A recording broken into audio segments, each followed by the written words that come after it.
Hey everybody, and welcome to Llew's Reviews, and in this episode, a very different episode I might add, and I would like to talk about the show Arcane, the new League of Legends show on Netflix, and amongst other things. I watched Arcane at a very interesting time in my life, and if you read the title and the description, if it wasn't obvious already, I'm going to be talking about the show, which has many great characters, but in particular Jinx and what she means to me, who is clearly my favorite character, amongst many others, and the meaning of silver and its significance. It's all a little weird right now, but it'll make sense. At least I'll try to make it all come together.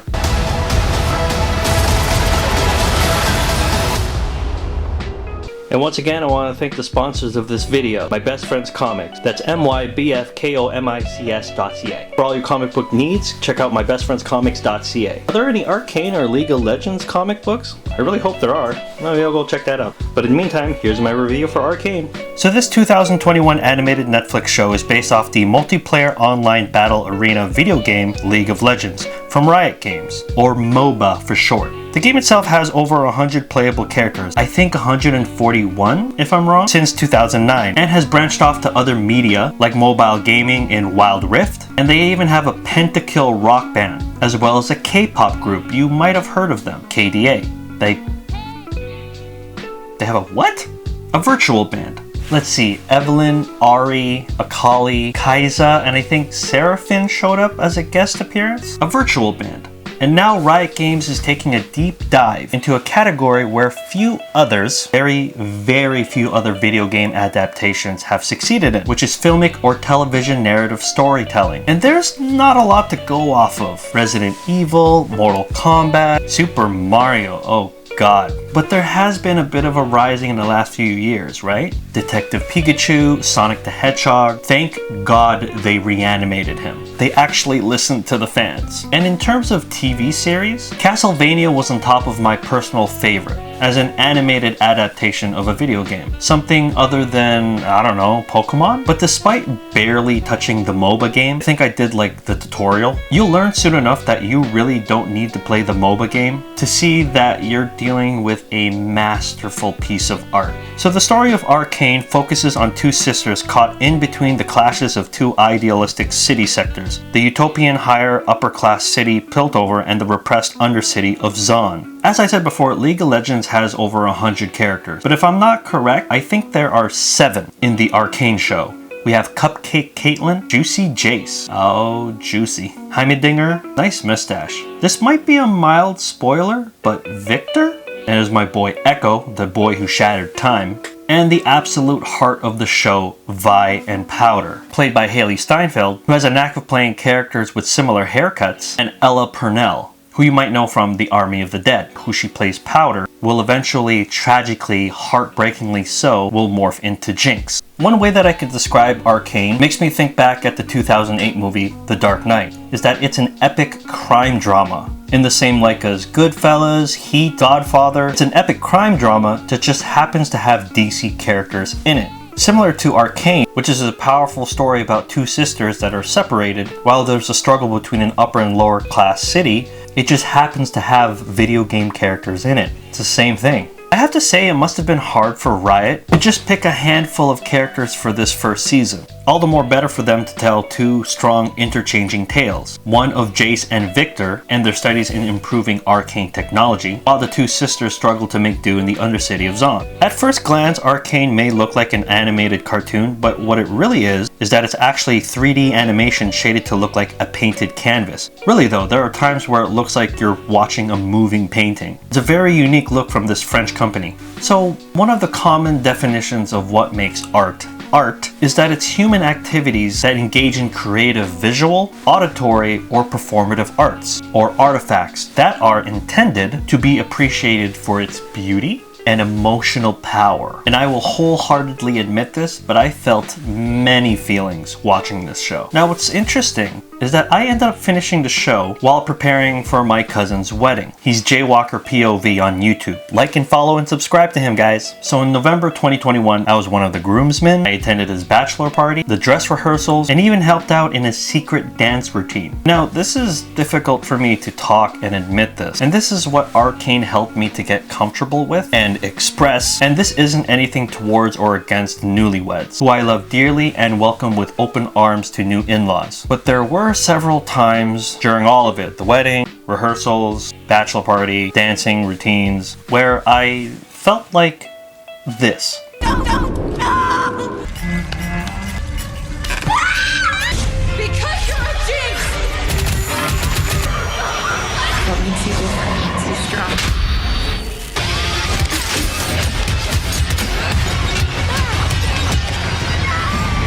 Oh, shut up! I'm in no mood! Yeah. Everyone shut up! I need to think. Now, this mostly had to do with the fact, as difficult as the last 2 years have been for me and for all of us, and for you watching, COVID-19, quarantines and isolation, earlier this year in 2021, I became single.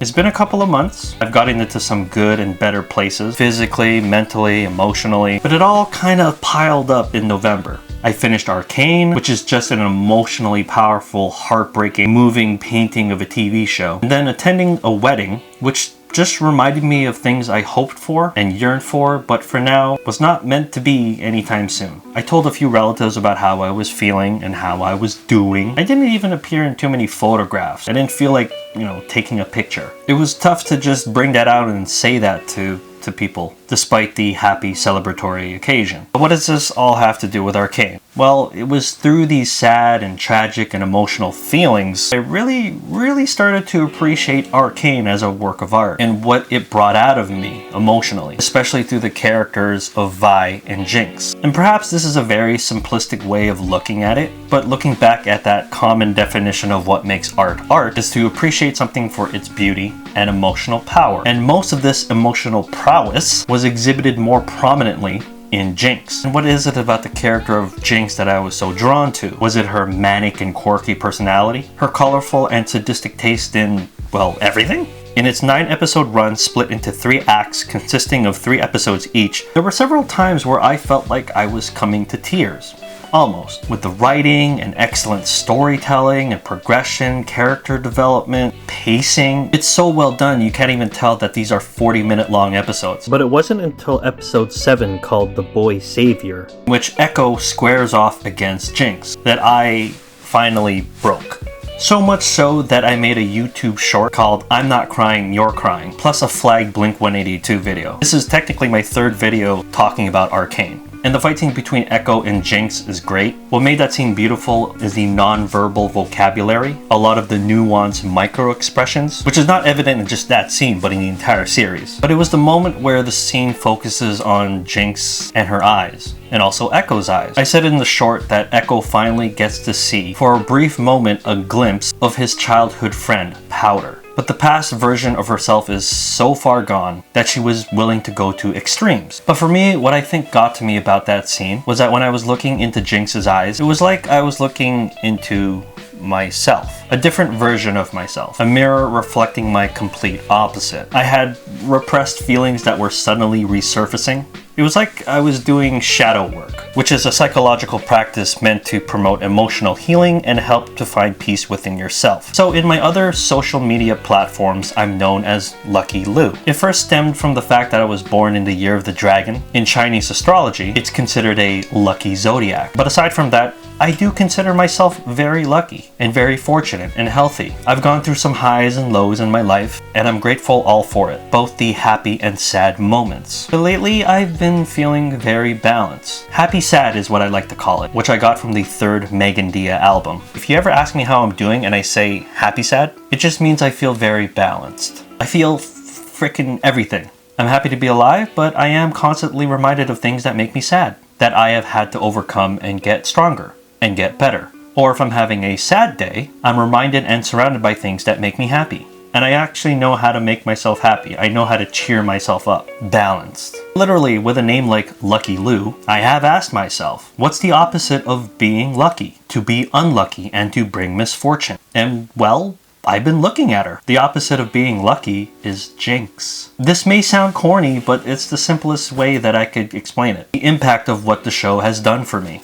Artistically, emotionally, connecting with my own feelings of trauma. I got to see a version of myself, a female version of myself, that wasn't so lucky. Someone who's lost their parents, Someone who just only wanted to help someone they loved, but ended up making a tragic mistake, and the one person that she needed most, she was separated from. The right person that she needed. But instead, she ended up with Silco. While Jinx is, well, a girl with colored hair, which I almost picked, by the way. I almost picked blue. And blue usually is associated as a calm color, but Jinx is loud, is manic, unhinged, wild, unstable, and a real threat as a ranged character, using her arsenal of weapons like guns and traps and explosives. I'm aware enough of myself to know that I'm definitely more of the assassin type, the sneaky infiltrator who finds the right moments to execute the enemy, like Talon, or heck, even Echo. Isn't Echo an assassin class? Maybe that's why I think Echo is so cool. He's also just a great character. It's also who I am in Ghost of Tsushima. But the latter half of 2021 was just a period of healing for myself, which is also the deeper meaning behind my hair. Silver. I've always liked silver. It always looked cool in characters like Inuyasha, Kakashi, Hitsugaya Toshiro, Santoro, but it really reignited when Virgil came back in Devil May Cry 5, and the main antagonist of Rurouni Kenshin the final, Inishi. Hot. But did you know that the element of silver is associated with healing, even used as an element to ward off evil, like in monster slaying? For instance, The Witcher. Silver is used to fight monsters like vampire, and in some cases reversing a werewolf. But there are times where I personally remind myself when I look in the mirror when I see silver, that it's okay to take time to heal yourself. To rest, to recuperate, to gather yourself, to catch your breath, to find your center of balance. And if you're having trouble, you're lucky enough to always have people, family or friends, that you can count on to pick you up. And during my cousin's wedding, we did a surprise dance routine, a performance that had a Squid Games theme to it. There was a part where I'm pretending to be on fire. Yo, we're on fire! Ah! There was this whole bit with Jay recording a fire while he was barbecuing. So we kind of made that part of the dance. If this right here doesn't exemplify what I'm talking about, but it just means that I love my family. I love you guys. I appreciate and am grateful for each and every one of you, even the new ones. Truly, truly grateful for you. All of you. Even if I'm with you and I don't really tell you how I'm really doing, just know that being there helps me out a ton. And if I didn't have this, well, I think I would totally be a Jinx. And plus, silver just looks cool, doesn't it? Especially on me.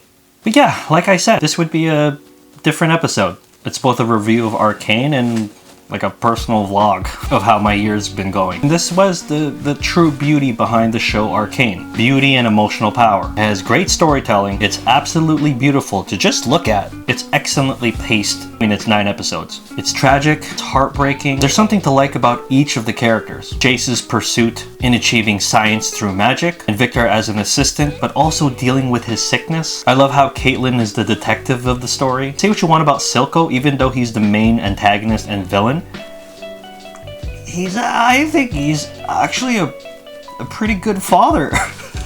He's actually a very supportive father, despite his villainy. Terrible person, but actually a good father. As much as I think guns are cool, I'm a close quarters combat kind of person, so I really, really like Vi and her fight scenes. No matter what, she's always trying her best to be there, to be the sibling to Powder, to Jinx, and it has everything. It's tragic, heartbreaking, it's exciting, it's action-packed, wonderfully written characters, many, many Easter eggs to find for people who have actually played the game. And it's setting the bar really, really, really high and breaking boundaries on what video game adaptations can accomplish. And for me, the important thing for art was the emotional prowess that helped me as a person, a human being, and reminded me of things that I already knew, but it was reinvigorating to acknowledge the happy and sad things that I've been through, from within and from the people around me, my surroundings, to help me accept them as a part of myself, and to keep going, and to keep getting stronger and better, and to express them. Your feelings too. Feelings are valid, a good person once said to me. Stay balanced, my friends. Stay centered. And it's really crazy because when I was done with Arcane, I really asked myself, out of 5 or out of 10, what would I give this? And without really thinking about it, I said 5 out of 5, 10 out of 10, like damn near perfect. And the afterthoughts and thinking back to the show, I took a really long time after contemplating and thinking my thoughts. But it's really difficult for me to nitpick and say something bad about Arcane, because I can't. It's so hard to find something to say something bad about it. And I don't believe in calling something perfect because I don't believe in absolute originality. We can only take what we know before, reforge it, and mold it into something better. But I do acknowledge the term masterpiece, or the phrase a true piece of art, because that is exactly what Arcane League of Legends is. Art.